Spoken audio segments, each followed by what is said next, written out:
So I'd like to introduce our keynote speaker, Debby Lee Cohen. She is incredibly accomplished in many, many fields. She is a previous educator at the New School and has moved on to educate elsewhere in New York City public schools. And she's my personal hero. So I'm just going to hand it over and let her tell you all about what she does. Thanks so much.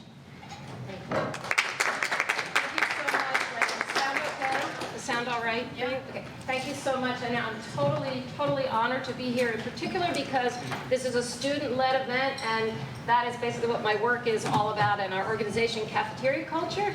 We are working to achieve zero-waste public school cafeterias and now public schools as well, and climate-smart communities with students and public school communities as our partners.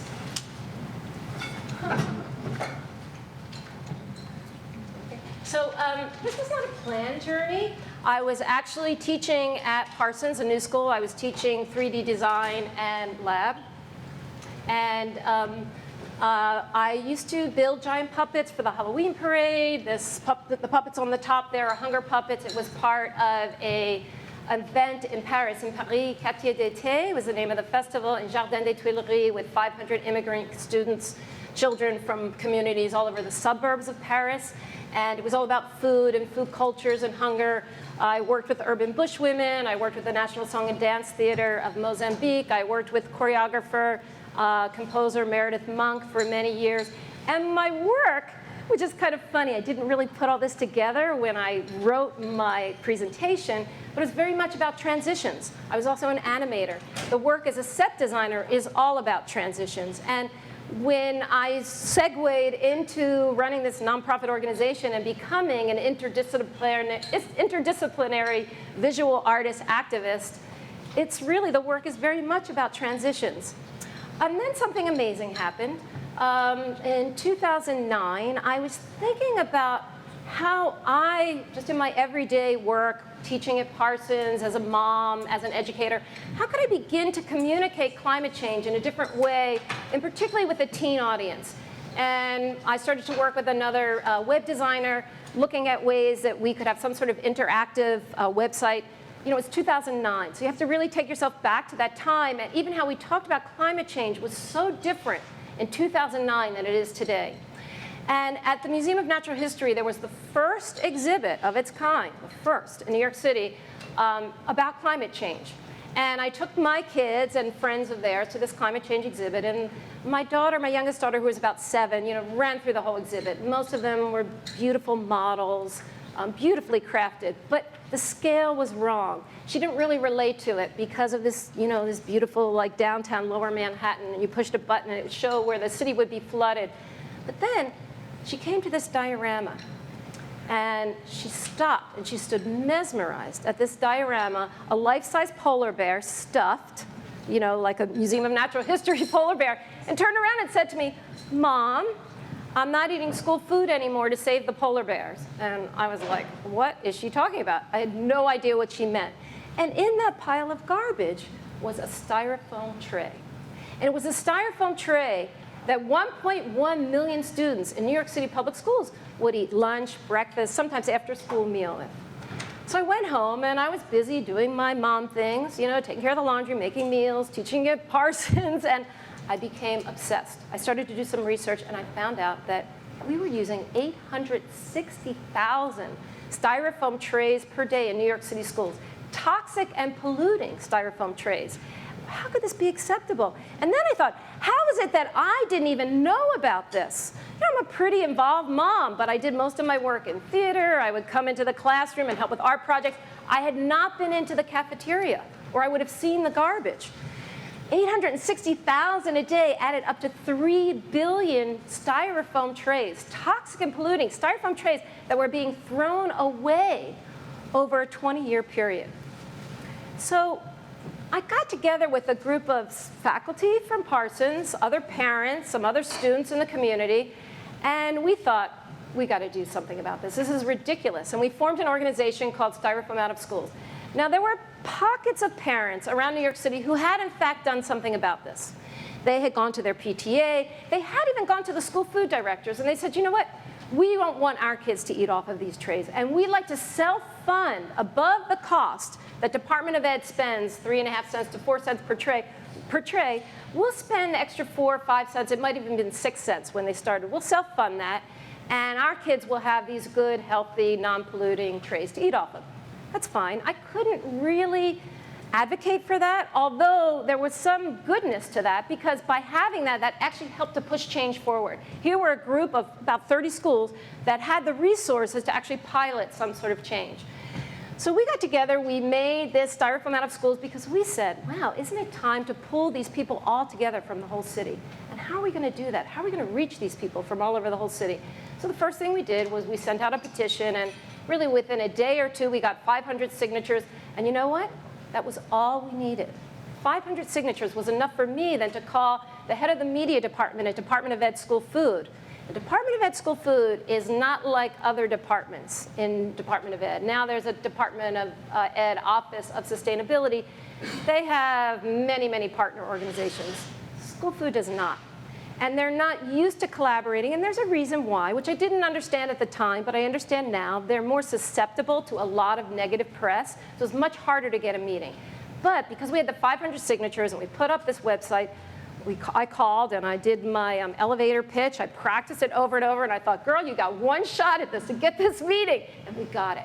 We got the meeting. And we went in, and we had found out something before we went into the meeting, which was we were able to capture some footage in a New York City public school cafeteria. Well, now I have much more footage than I can possibly deal with at the moment. But at the time, that little bit of 5 minutes of footage was precious, because what I was able to do going into a cafeteria was capture a student actually scraping their tray. So we still don't really know if a student scrapes their tray, whether ingesting that amount of styrofoam will really hurt you. Nobody's done that study yet. But that image, using that image was enough to get Department of Ed and to get our local government to actually respond. So that was kind of amazing. And then we could get this quote. I wrote to doctors all over New York City. The only doctor who shared a quote with me was Dr. Sheffield, who's still doing amazing work at Mount Sinai. So that was incredible. And that got people to listen. At the same time, I was teaching at Parsons, so I enlisted my students to actually do a project where we pulled styrofoam trays out of the garbage. And by pulling them out of the garbage and washing them, I thought, well, let's do like a data installation. Like, let's show people what garbage actually looks like when it's a mess. We're so lucky in New York City, or you might say lucky, that our garbage just magically disappears, right? There's always somebody, unless you live in a building, which most of us don't, that's your own house. Most of us share a residence, and we have a super, a custodian, who so nicely takes all our garbage away, and unless there's a gigantic snowstorm, or let's say there's some disaster, you know, like Sandy, we get to see what our garbage looks like a mess very, very quickly. But other than that, we don't really have that opportunity. So that was the first thing I thought. I was like, how can we begin to see what actually these numbers look like? Okay? So my students said, great, let's do that. There was a new exhibition space, and we decided to be one of the first in part of this palimpsest exhibit, and we collected 1,000 trays, we washed them, and in the process of pulling these trays out, a lot of other things were learned. And one of the things we learned was, oh, this is very, very interesting that about 20% of the styrofoam trays didn't even look dirty. They looked, in fact, like they had hardly been used. So we went and we had this first meeting with Department of Ed school food directors, and one day I hope to make an animated film. And it was very much like this. It was like 3 of us with our reusable water bottles and then with our plastic water bottles, and that has changed since that time, which is really great. And we proposed a 20% reduction. And we also proposed a partnership with Parsons, which is really great for me to be back here today, because this is actually where so much of this work started. And by bringing Parsons in and the new school into this partnership, it actually validated the whole process. And I emphasize that because sometimes as a grassroots movement, you think, well, why would you need to have a university? But in fact, the university component was totally important to actually getting the school food directors to say, okay, you know what? We're going to go ahead with this. But there was a moment in that meeting where they actually shifted and said they would go forward and work with us, Styrofoam Out of Schools and Parsons. And that moment, to my recollection, was not about an environmental issue. It was actually the health issue. And I really stress that because most of us who are here because we're concerned about environmental issues. And sometimes we just need to reframe the issue in a little bit of a different way so that the issue can actually appeal to other people. And in this case, it was a moment in the meeting, I think it was about 40 minutes through the meeting, where I turned around, I was sitting at one end of the table, and the CEO of school support was sitting at the other, and I said to him, Eric, what if in 20 years from now, somebody brings up a lawsuit to school food because it's determined the kids actually ingest styrofoam by scraping on their trays, and that we find out that this contributes to cancer? And there was a moment of silence. And then I thought, well, every single person at that table could relate to cancer, even if they couldn't relate to 3 billion trays being thrown away. And sure enough, they agreed to the 20% reduction. And then we had this amazing opportunity to work with Parsons students. Jessica Kaur and her freshman lab class came up with beautiful ideas. It actually put one of the school food directors into tears when he saw the possibilities, because school food directors are in the business of having students actually want to eat the school food. Okay? So part of it was like, how can we work with them? How do we work with government and actually solve some of the problems that they need? And one of the problems that they were facing was, how do they market school food? School food has such a bad rep. Well, we were in this perfect opportunity to frame it as a design problem and to really get away from that industrial look of that toxic and polluting tray, get something that would be really beautiful.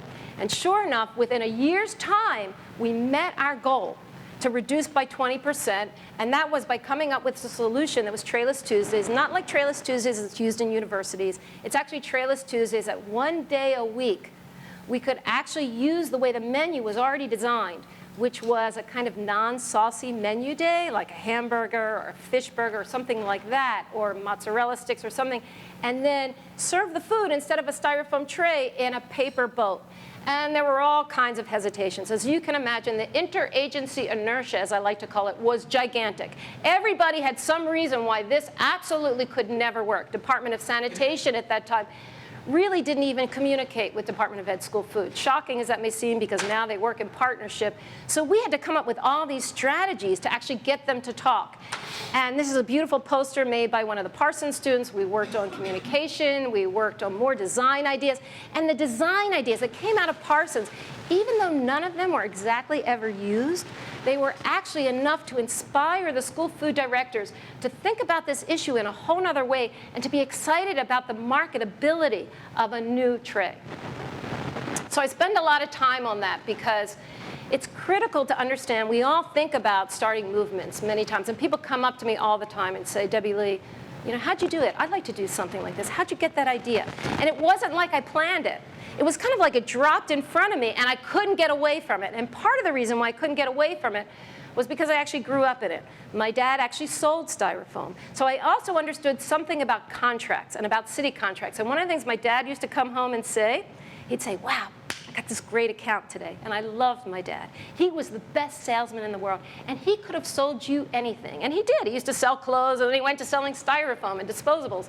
And he'd come home and say, I got this account with the military base today.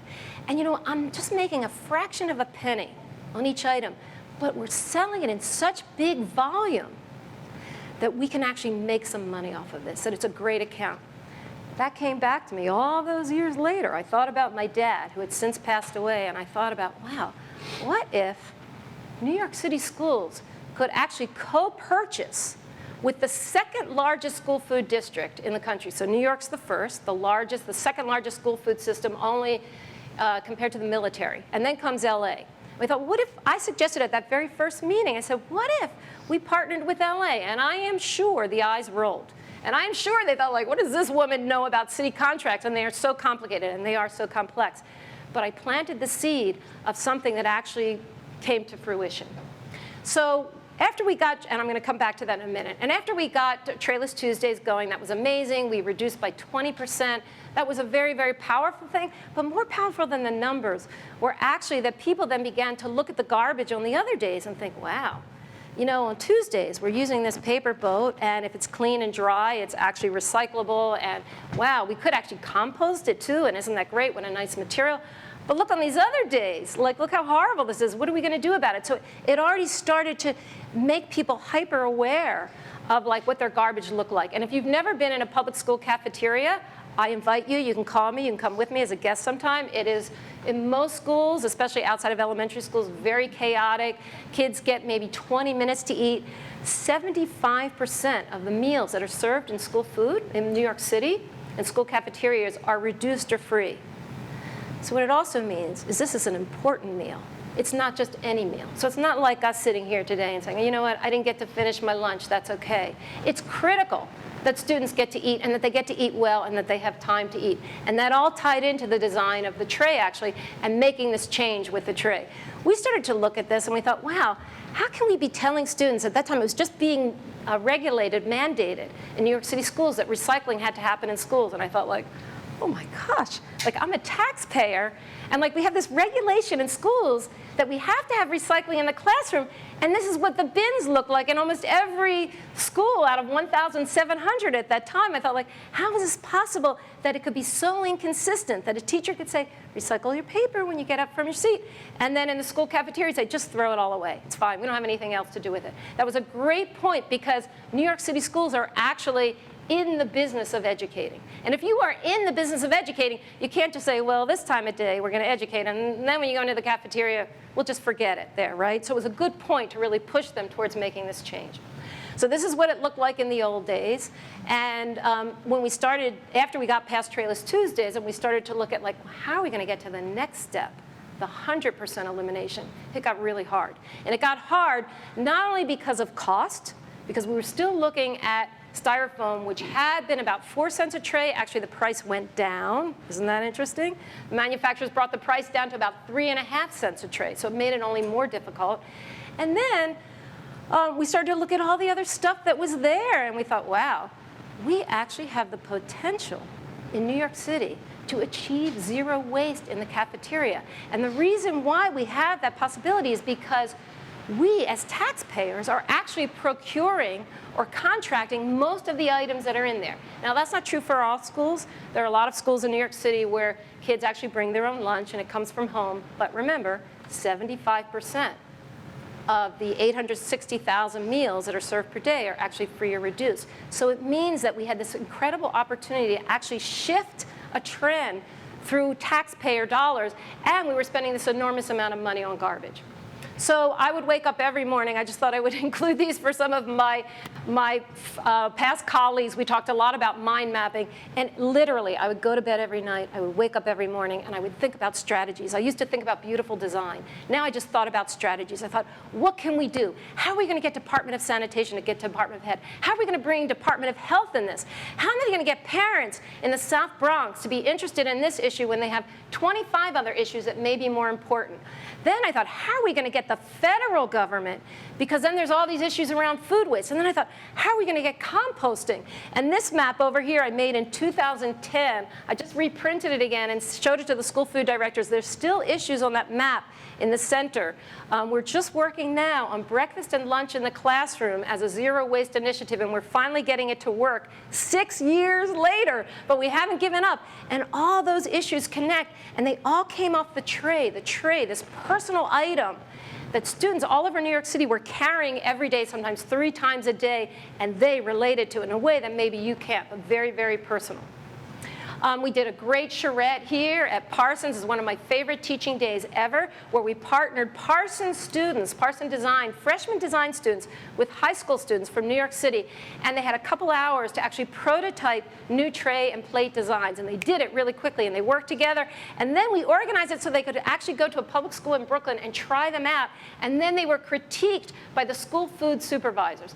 And really, when you think about it, we should be doing design charrettes like that every single week, because the users of the system had enough support within 1 day to come up with some of the most brilliant design ideas. At that time, I also began to think, well, you know, even if we had all the infrastructure in place, if we had the new plate, if we could get composting, if we could increase recycling, which has all happened, would it actually work if we don't have the educational component? So at that time, I was still teaching at Parsons. I thought, why don't I just take the curriculum I'm teaching at Parsons and see if I can adapt it to 5th graders. At the same time, Atsuko Quirk, who's now my partner in cafeteria culture and our media director, she was a parent at New School. She was from Japan. And she walked into her school cafeteria one day, and it was the Earth School. So they had all these environmental initiatives, and it was totally chaos. And she walked in and she thought, oh, this must be a special day. There's trash all over the floor, nothing's sorted. And then she found out it was like that every day, and she couldn't even imagine coming from Japan that we could even allow this in her culture. So she began to pilot a system in her cafeteria where the students took on the leadership roles. And then the following year, I helped to get Atsuko permission from the school food directors here to help her to get permission to go to a prefecture in Japan and actually not just videotape in the class, but also in the cafeteria. This is a fantastic video. It's 10 minutes. We have 10 million views on YouTube. It's gone viral. We have an audience in China, Indonesia, all over that loves this movie. And it's so inspiring. And we made the video actually for school food directors. The idea was, it's so hard to visualize change. Now, if you're in the design world or you're a visual artist, that's what we do. We visualize change all the time. Government is not particularly good at it, or most people in government. So to help government to visualize change, we thought, let's use this example. Atsuko worked tirelessly making this incredible film. It sat on our Vimeo channel with a few views here and there, then maybe a couple hundred. And then finally last spring, we put it on YouTube, and we found out that there was an international audience of 10 million people who wanted to know all about school food in Japan. And now are asking us to do this in New York, make a similar movie. Then I started to pilot interdisciplinary curriculum, and I went first to gifted schools, and I went to laboratory schools like Hunter College Elementary School. And I worked with an amazing teachers at Nest Plus M, at Hunter, trying game design, trying to make change fun. And I developed this curriculum, or started to develop it, with the teachers called Make Change Messaging, very much based on what I was teaching my freshmen. And then we got to a point where we realized that Atsuko and I we had met, and we looked at what we were doing and said, let's bring this together. We needed to rebrand our organization. Thank you, Dow Chemical, who would no longer, already started to send us the letters about using the word styrofoam. We were putting together a webinar for 100 municipalities with EPA. We were not allowed to use the word styrofoam. So I thought, well, here's a chance for rebranding. We know we're going to get styrofoam out of schools. We're going to change. We're going to change what we're going to do. And we came up with this. This was our philosophy, a zero-waste future where landfills and incinerators, as we know it, would no longer exist. This was way before New York City government had that vision. And in a way, some people would say to me, you are crazy, Debby Lee. You're never going to get rid of styrofoam in New York. You're never going to reach zero waste in New York. Go anywhere. Go to Philadelphia. Go to Baltimore. Go to Boston. Go anywhere. But we knew if we could make this change in New York City, that it would have such an incredible impact, not only on school food operations across the country, but on manufacturing across the country. And that's exactly why we stuck with it. So it took a lot of persistence and perseverance.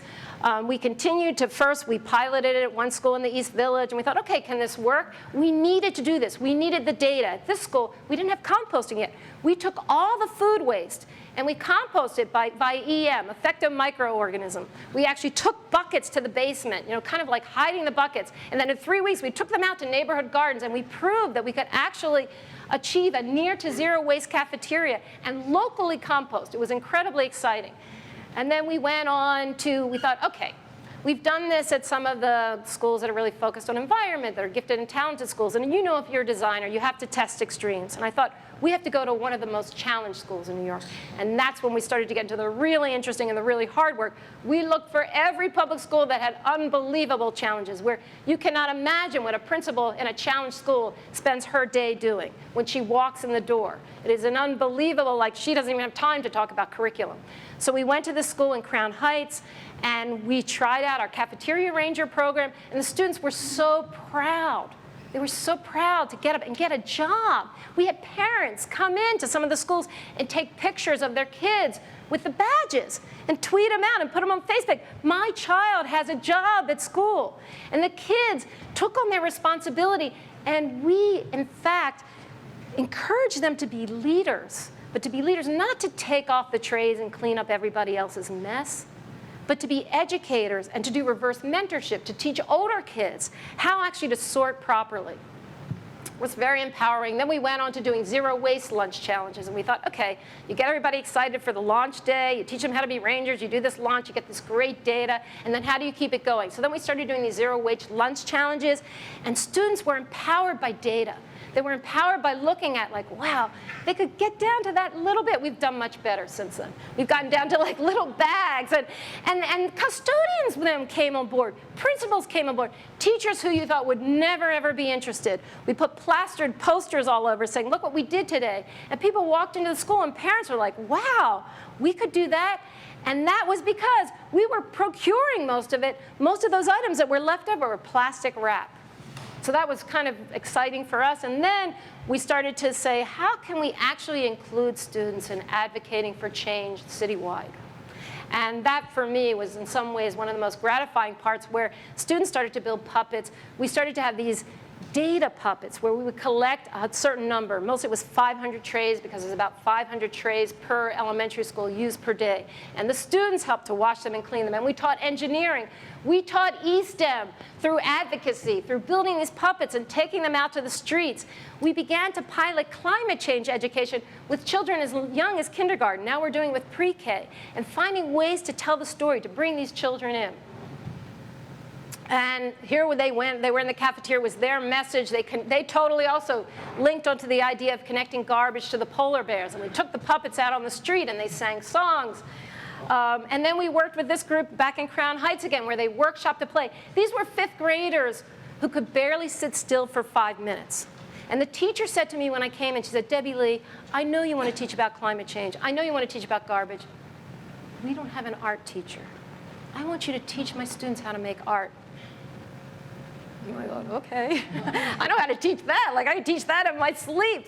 And then I thought, okay. And it pushed me. And I thank that wonderful teacher for that comment. It pushed me to actually go forward and bring something. It was fun. Some of the students that we worked with did not know how to hold a pair of scissors in 5th grade. I mean, I would sit there in class, and I would almost cry, and I'd say, okay, pull it together.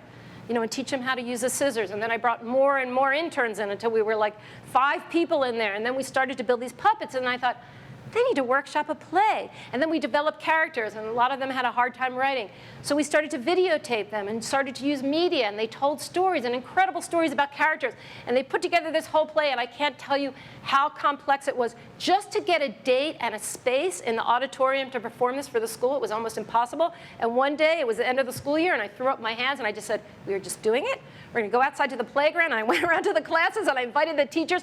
And these students performed their play. And it was an amazing feat for them to be advocates with puppets and theater.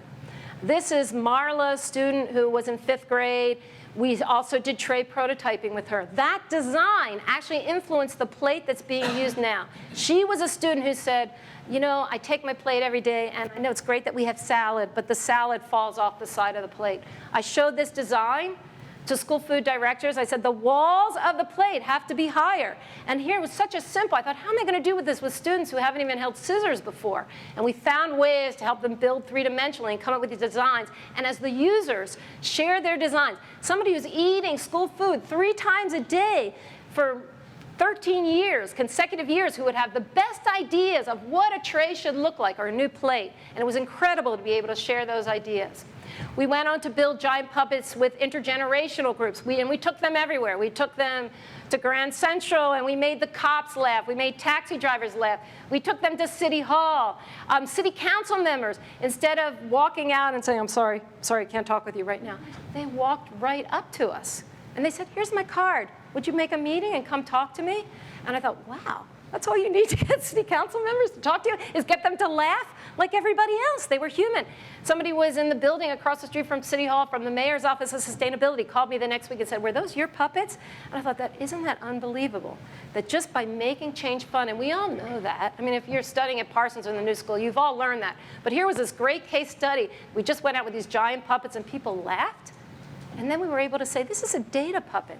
This represents 500 trays that are going to landfills and incinerator and impacting communities all over New York and beyond, in states where all our garbage is going. So we won the victory. We actually, in 2013, we won 2 victories.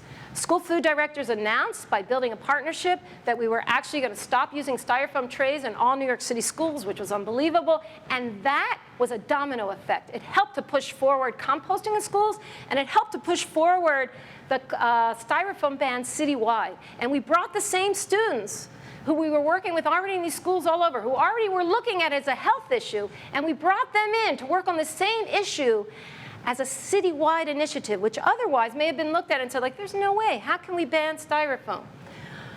And right now, it's not just New York City. As of September, this past year, 2015, New York City and the 5 other largest urban school districts actually developed a co-purchasing, a collective purchasing agreement to drive the price down, and they were able to do that. The price of the new plate is something close to about 5 cents, which everybody said years earlier, this is impossible, it'll never happen, and even if it does happen, we don't have compost, we don't have organics collection.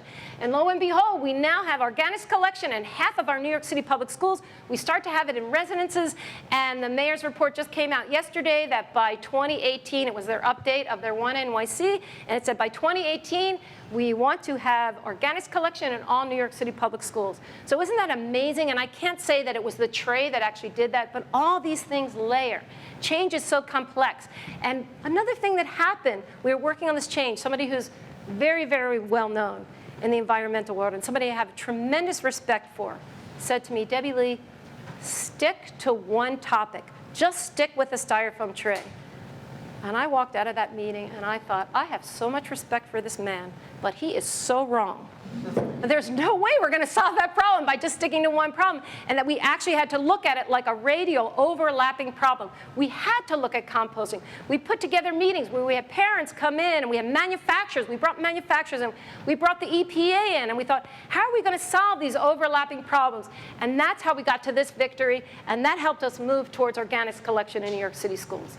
Okay, so here's an amazing opportunity. We get this plate. And then I'm looking around and I go to school after school and I say, oh my gosh, they're going in the garbage, they're not stacked, there's all these issues still. How are we going to use this opportunity, which New York City schools did a little bit, but they didn't do enough. Can you imagine? I walked into school after school and presenting to students, I said, did you notice anything new the first day of school? And students, I said, in the cafeteria, and said, oh yeah, we had this new plate. Did anybody tell you why you had the new plate? No. And I thought, wow. We have a lot of work to do. Because if we don't understand why, then how are we really going to take this to the next level? Okay, so I just want to show this short video. What we started to realize, too, going into all the cafeterias was that media was an amazing opportunity. We documented everything, and we got permission. It's a lot of work to document in New York City public schools. And we started to bring the students in as our partners in media. So I'm just going to show you a short video. Oh, let me check out the sound.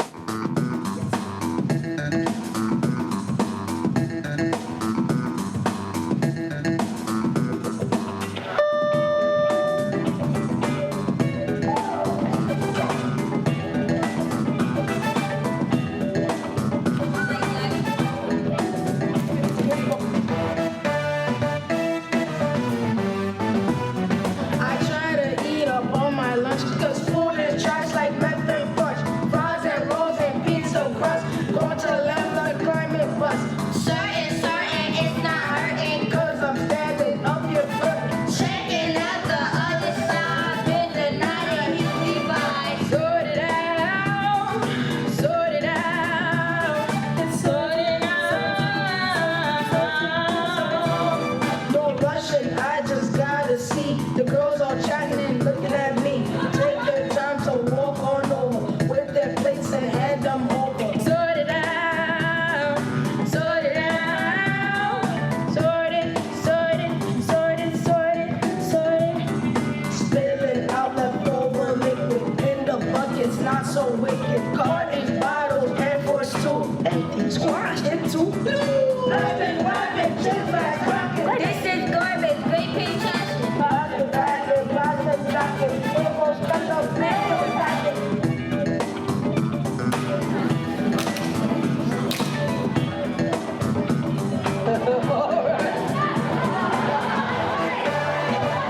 That's actually the principal of the school who's our total buddy. That's great, thank you. So these kids, we Still, this is one of our main partner schools. They're amazing. We're doing a whole media program with them that's beyond cafeterias. We're working on a whole trash-free waters initiative. But that video, so empowered. This is a community that if you Google them, most of their press has been negative press. And now they're beginning to get positive press. This very video, a few months after we put it on Vimeo, the deputy borough president for Manhattan, Aldrin, said to me, or told us at a Manhattan Swab Advisory Board meeting, said we were hosting a meeting between unions, the borough president's office, between unions, and it was the school food staff union versus the custodial union. And the argument was they were stuck for hours on this argument, probably like who was going to wash the compost bin. And believe it or not, if you don't really know about how New York City works and the complexity of making change, change is stopped all the time by little things like that. Who's going to wash the bin? And he said it was so bad, and people were arguing so much, and he was sitting there thinking, like, we're not going to get anywhere. And he grabbed his laptop, and he put this movie on that I just showed you, and everybody laughed. And it stopped, and he said, okay, it's not about us. We're here for New York City's 1.1 million kids. And the meeting went on. So how is media powerful, not just for those students, but also for all of us in terms of making change and making change fun? So what we realized at that school in particular, when I went and I thought, okay, it's one thing great to teach everybody to be cafeteria monitors, work towards zero waste.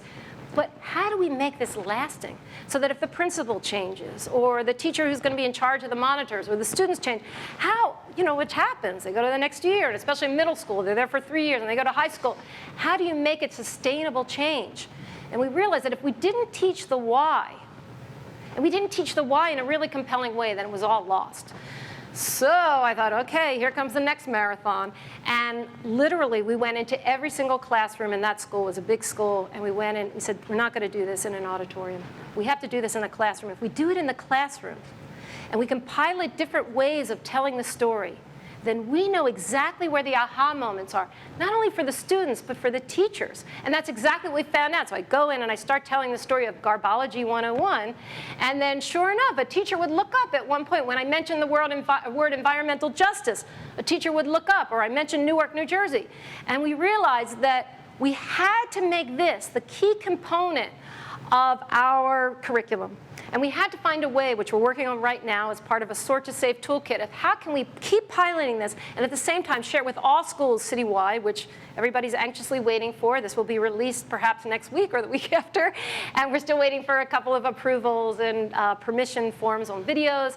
And we have actually schools all over the country now waiting for the Cafeteria Ranger program as well as this Garbology. So how do we tell the story? We tell the story by first asking the question, how many of you have used the expression today or heard the expression to throw something away? And I frame it in a different way. But almost every student, their teacher uses language, and that the language isn't even acceptable anymore. You hear it all the time. Teachers say, okay, kids, when you get up from your table, I want everybody to take your trash and throw it away. So one of the first things we do is help the teachers and the administration to learn how to change their language, where they themselves understand that everything that's on the table, or almost everything, is in fact a resource. And what does it actually mean to throw something away? So as you might already know, in New York City, we spend $1.6 billion a year on our sanitation budget. Now, not all of that's for garbage. We're really fortunate that we get the snow cleaned up, and that's really important to a lot of people. But $330 million, and actually that's already an old number. That number's already gone up. I don't know what it is in 2015. $330 million of those dollars are spent just to export our garbage. And we're exporting garbage as far away as North Carolina, Ohio, New Jersey, and these carbon spewing, gas sucking trucks. And it's like throwing money away. So we think, well, why are we spending so much money on garbage? And then you look back to the history, and this is how we teach it, because history is an important part of making change. And kids look at this and they say, oh, Miss Debbie Lee, is that a dead horse? I say, yeah, it's a dead horse. We used to have horses in New York City, and they died. And we didn't have a Department of Sanitation, and they were pretty much just left there. And people, if you lived in a neighborhood that was not a well-to-do or a neighborhood with resources, you pretty much walk through muck. As one public school student said to me, oh yeah, that's kind of like what the subway tracks look like. We had to walk through the subway tracks, and I love that comparison. And then I show, here are two corners in 1893, and here they are in 1895, or 1993 and 1995. And what happened was that we got the Department of Sanitation, and the Department of Sanitation was, you know, the logo. It was framed around issues of health. And I come back to issues of health because it was a sanitation, it was a health issue that we had all this garbage. And you know, our garbage wasn't plastic then, but people literally were throwing things out the windows. And it was a cultural shift. And that's the point that I really emphasize. The people did not all accept Department of Sanitation. Now, is that hard to believe? Who would not accept somebody cleaning up after you? But actually, in 5 points, there were a lot of immigrants. People were afraid of government in general, and they came in and they needed police protection the first 2 weeks of the job. I tell that story because we're at another cultural shift. Now that our mayor's office is saying, okay, by 2030, we're going to reach zero waste, we are looking at that as a cultural shift. How are we going to change all of New York City to actually think that that's even possible? And I ask students, I say, how many of you think this is possible? Usually like half the class raises their hand, half of the class says it's not possible. And then we go on to have a discussion about the mayor's initiatives of reaching zero waste, how many garbage trucks we have in New York City. We have about 2,200 of city-owned trucks. And these have been fitted with some new emissions controls, so they're not as bad as the other 2,000 plus private carters that are crisscrossing New York City. In fact, if you're a design student, I encourage you to get involved in this issue. It is not really a design system. They're driving all over New York City to pick up garbage and growing into mostly low-income minority neighborhoods where most of our waste transfer stations have been located. And if you haven't visited the South Bronx and Hunts Point, I encourage you to visit just to go breathe the air. It's not just garbage trucks, it's all kinds of diesel trucks, but the air is horrible. And after you're there for 2 hours, your eyes will hurt. And these trucks are right by a public elementary school, and then there's a middle school over here, and there's kids trying to cross the street. And it is horrible, and you think, oh, for our garbage? Like it's our garbage? And we teach this. Here, we'll show the next. Here's like one of the waste transfer stations in northern Brooklyn, where communities have been fighting this for years, is in the South Bronx. And Sorry, did you want this? not the movie yet. Sorry. Yeah, you can keep going. Sorry, I'll tell you. And people begin to really understand also about real estate values. Like, why do we have our waste transfer stations in the South Bronx and southern Queens and in northern Brooklyn? We talk about what 1 square foot costs in Midtown Manhattan, and most kids are shocked that 1 square foot rents for about, I think it's $82 per square foot. We look at one tile in their school. And then we talk about what it might cost in the South Bronx. And they begin to understand. I think skip to the next slide. And we connect all that to then how these 18-wheelers come in. And even though we're in a transition with our garbage, we still have an enormous amount of gas-sucking, carbon-spewing, gigantic trucks that are carrying our garbage to landfills. We explain about food waste connecting to methane, which most people don't even know. Most teachers haven't even really grasped how to teach that yet. And we include all this in the lessons. And then perhaps the most compelling part of the story is talking about Newark, New Jersey. So in New York City, 12% of our garbage is still being incinerated. And it's mostly from Manhattan districts, but most people don't know this. But if you tell a student that actually whatever they're throwing away today is actually going to go right across the river, and that the air doesn't always blow west. It might be blowing east. And we have a lot of toxic things still going in that garbage. And then I tell them this story, which I'm really happy to share with you right now. That 3 years ago, I was at a meeting in Newark, and I think it was an EPA-hosted meeting, and a young woman stood up, and she said, I am so sick and tired of Newark, New Jersey, taking the trash of New York City. We have been fighting this incinerator for 20 years, and half of the garbage that goes to this incinerator is from New York City. Why do we have to have your garbage? Now, there's schools a mile away from this. There's the Ironbound Community Corporation. They continue to try and make better changes. They spend millions of dollars on better filters. But as you probably all know, Newark has an unbelievable health issue, not just from the incinerator, but it accelerates the issues of asthma in children, of cancer rates, all these high rates of health issues. I asked the kids, how do you think I felt? some of them say, guilty, bad, all kinds of things. It was all true. I felt horrible. And then I say, what I really felt was like, I cannot sleep until I know that I make sure everybody knows this. This is not a story that our government has yet to tell for a variety of reasons. But students can tell this issue, and we can tell. We can tell this story. You can keep going. And then we talk also about litter, plastic pollution. That's a big part of our program. We are now part of the Trash-Free Waters Initiative, which is an EPA national initiative working to decrease plastic marine litter.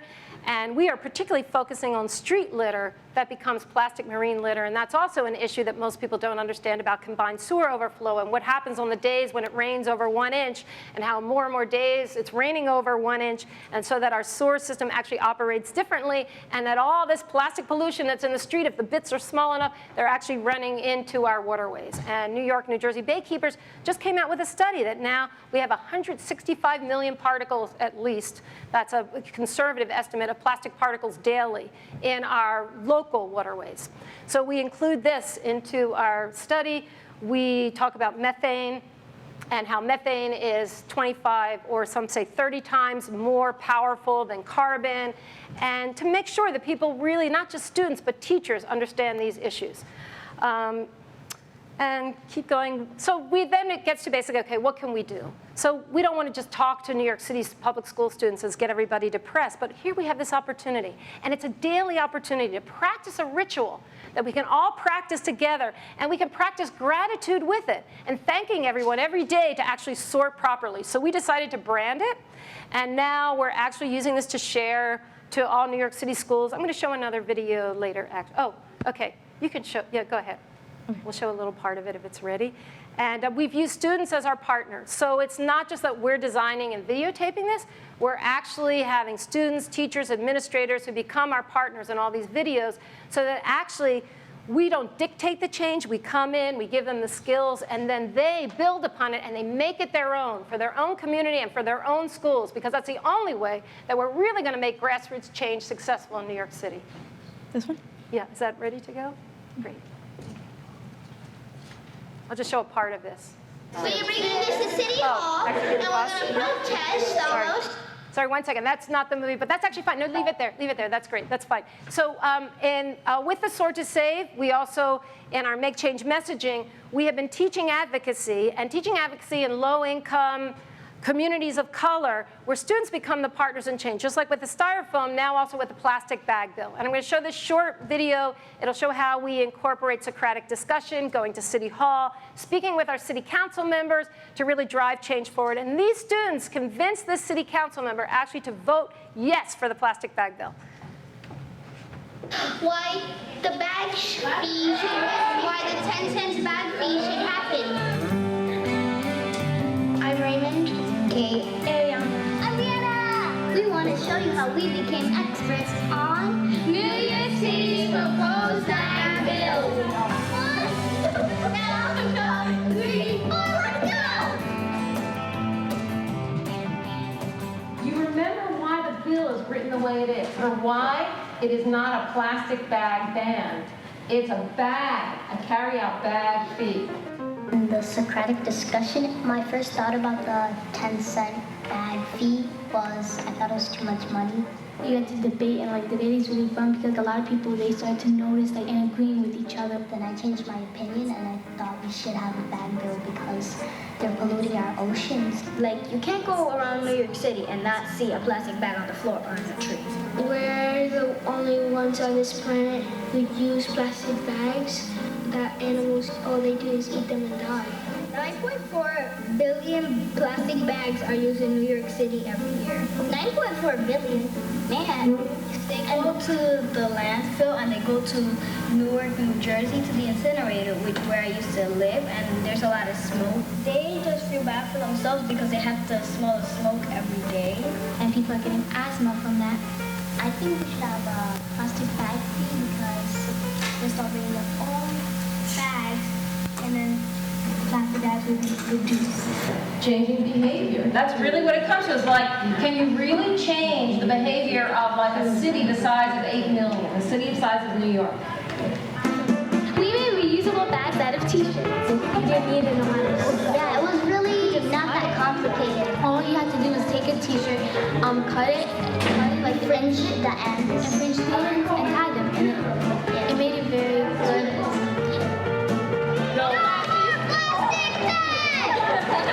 We went to a supermarket near the school to give away the reusable bags that we made. Well, we're gonna see if people take them and use them instead of using plastic bags. Some people. We said we stopped people, we told them about it, and then they actually understood and listened to us. And then they took the bags. So wow, that's great that you're doing this for the earth. We met with Councilman Member Rosie Mendez to share all of our ideas about the plastic bags and how we feel about it.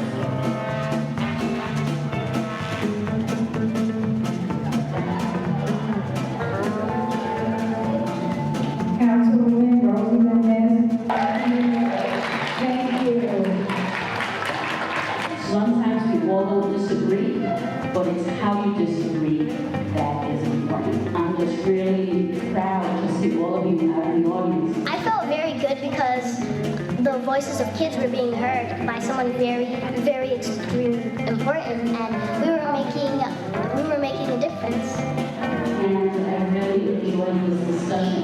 We want to do something like this again on another topic. This is what we can Talking to the councilwoman from our district really helped them because they saw that other kids in different schools were talking about the same thing and that they had an opinion about it too. So that really helped them realize that this isn't just a singular issue.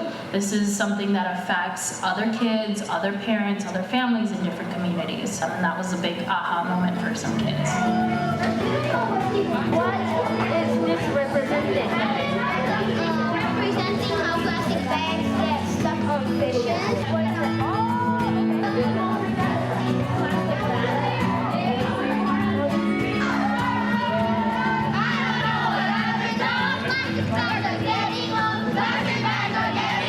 Using glass is what to do. Using glass is what to do. It really all relies on you. It really all relies on you. Sound off. 1, 2. Sound off. 3, 4. It felt very scary because cameras were crowding us. They're from PS34. If people were to switch to reusable shopping bags, they would save the world and create less pollution. IB is going to most importantly encourage people to reuse They will start to use environmentally friendly bags, like this one. All right. I made it from pillowcase and I sewed it together. If a 5th grader can do it, I'm sure you can do it.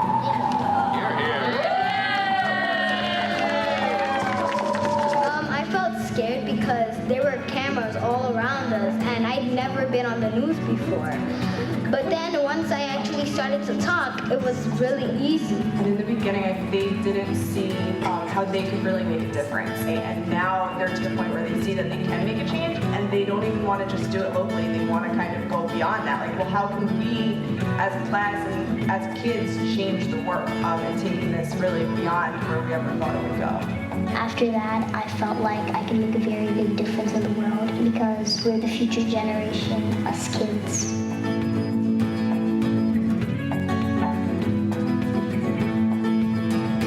My heroes, those kids, they're really amazing. And you think about where they come from, you know, it's really a gigantic shift. It's to them really. So where are we going with our organization? Here we have started in the cafeterias working towards zero waste, and we realize that we have this tremendous opportunity with students as leaders to now be leaders in the community. And a lot of our students are living in public housing, some are living in shelters, that it's the area that's most hard to actually make change. We talk about a sharing community. We talk about, oh, let's have a week where we don't buy things. Like those kinds of initiatives don't exactly touch the hearts of a lot of our communities that are low-income communities. It means something very, very different than it might mean to a lot of people sitting here. So how do we begin to let them tell their own stories and give them the tools to tell their stories? So we keep going. And next slide. What we're doing now, we continue, that's next. We had some of our students, some of those same students from that school were actually on HBO, Saving My Tomorrow, which they had a marathon screening yesterday with Pharrell Williams. And talk about an empowering experience for the whole school. That a school that basically only has negative press, that suddenly they have press where the kids are with Pharrell Williams. And Pharrell Williams sits there and he's talking about all that he's doing with G-Star Raw and how they're harvesting plastic to make clothes. And then Rebecca, one of my champions, says, now, do you want to hear what we did? And Pharrell sits back like this in his seat, and it cuts to Rebecca at City Hall speaking. Now, Rebecca is an immigrant from Bangladesh. She personally told me at one point that she didn't really know about littering until she started with our program. And now she's taught her family, she's taught her community. Rebecca has since been back 2 more times to speak at City Hall, and she's only in 7th grade. She went last year by herself to the city council hearing. I was out of town. She walked there from her school and walked in by herself and read her testimony. Our city council member, Brad Lander, tweeted it out. I saw it on my Twitter feed, and I thought, she got there on her own. So this kind of empowerment of actually starting from the cafeteria as a cafeteria ranger and a leader, and then going out to the community. And in public housing, this is a gigantic issue in New York City. It's more than 500,000 people who live in public housing. We've just made a commitment as a city actually to bring waste reduction and recycling and hopefully composting soon. So we're surveying the neighbors. We're getting information that's very, very hard for government to get, by students getting that information. And you can keep going. We're collecting data, which is really, really valuable data. We have so much of it. I'm not sure yet how we're going to use it, but we have an enormous amount of data on food waste. Finally, our EPA and our FDA are working together, and the EPA and USDA are working together on a national initiative to reduce food waste. It connects to everything that's happening in school food cafeterias around the country. So we have this amazing opportunity right now. And then we're starting to look at climate change with our students, having them actually learn what the history of their neighborhood was, what the future could look like. Can they design the future, just like they helped in designing their plates and their new trays? Could they imagine what their neighborhood looks like? And then looking at what it is really right now. This is Magave. This is such an amazing photo for me, because right here, it says, keep off the grass. And I walked up and I said, Magave, where's that sign? And she says, well, you can't really see that sign from here, but I know it's there, because I live over there. And I walk by it every day, and it says, keep off the grass. And I want to be on the grass. So you begin to have these ideas of, she can help to make that change. And now I can take that idea of what she told us as an organization and help to drive that change forward. Here's another one of our students, Felix, starting to look at, they're by the Con Ed plant. They're a neighborhood that was impacted seriously by Sandy. How do we connect that to zero waste? And keep going. We're using media. I ask you to please watch this video. It's up on YouTube. Pick Up Litter, Save a Critter. It's our campaign this week. It was made in partnership with our 8th grade students from East Flatbush, New York, who are creating their own videos. And we're using the power of media and local communities to tell their stories and their voice. So I thank you very, very much for this opportunity. I'd like to open up the floor for questions. I know I went through a lot of a case, really, it's like a case history. But it's also very much a personal journey. Actually, yesterday was my 1-year anniversary. I was diagnosed with stage 3 cancer a year ago, yesterday on Earth Day. And I was given a good bill of health yesterday. My CAT scan was good. And I tell this story because it totally connects to all these environmental issues that we're here for, and to our consumption, and to our sloppy and irresponsible consumption. And how do we begin to protect our health and look at this not just as an environmental health issue, but we look at it also as a health issue that's affecting all of us, and in particularly the communities that are most vulnerable, low-income communities of color, children and seniors, and that's what we're doing. So thank you.